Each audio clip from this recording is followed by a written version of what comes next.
I want to ask you a question that I've already asked you, but with a little different, Okay. little different spin. If you were talking to 25-year-old you, what would you tell yourself? Or what would you tell another 25-year-old to, how do you keep yourself while you're young and you're still learning from getting to the point where anxiety is running your life, from getting to the point that the stress becomes, I mean, how can we start to change this dynamic, starting with the younger people and getting them, to grow up so that they're not having to experience what we're experiencing.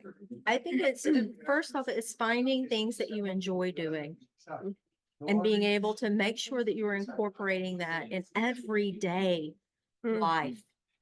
Music is my thing. I am a huge music person. Music can like send me like through the rafters. It's just so empowering it's just powerful. But finding something that you enjoy, putting it in everyday life, finding different practices. And I know it's so hard. If I'm thinking about 25-year-old Doree, she was a hot mess. But if I were to say to her, find some time to find quiet, find some time to do some self-care. What does self-care mean for a 25-year-old? I don't even know. But finding things to do. And another thing for me that is do things from where your tank is full and not empty. And that is one of the key things is I think we go so much, we don't fill our own tanks up and then we're giving from an empty cup.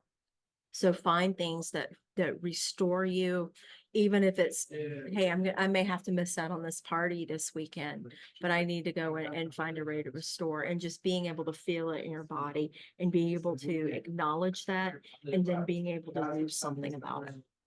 Well, and you may say, okay, well, what does this have to do with leadership? It has everything to do with leadership, because you can't be a great leader if you're empty yourself. Yes. You can't support other people, Right. if you're operating off of an anxiety level that's like through the roof. Absolutely. So it's so important that and there's a principle in the military, and in business, like leaders eat first. And you can interpret that any way you want to, but it's basically you fill yourself up first. Yes.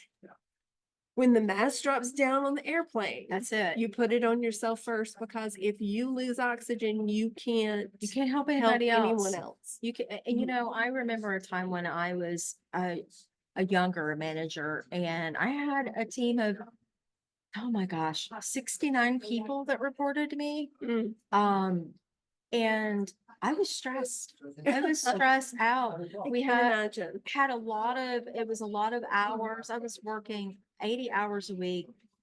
I was getting pulled with constant demands from upper management on doing something different, doing this while trying to motivate a team. And I will tell you, one of the most impactful moments to me was we had a group that came in and did an evaluation, the 360 view of how you are as a manager and all of that stuff. And the common thing that came back to me was Doree's too busy. Oh, Doree is too busy. Doree is too stressed. I don't want to go to Doree. It's a manager. It's It's a leader. It broke my heart. I can imagine. It really broke my heart because I felt the tug, the pull. I want to be there for them 100%, but I can't because I've got all this other stuff.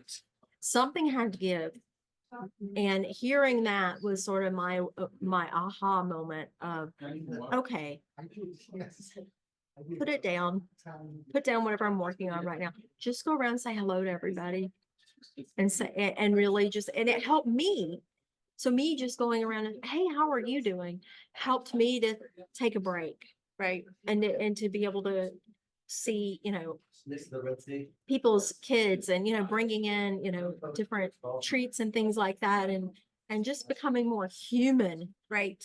to the people that were reporting to me, I think it makes such a huge difference. Oh my gosh, that is such, because it really is truly all about relationships, Everything is. everything. Everything. Yeah.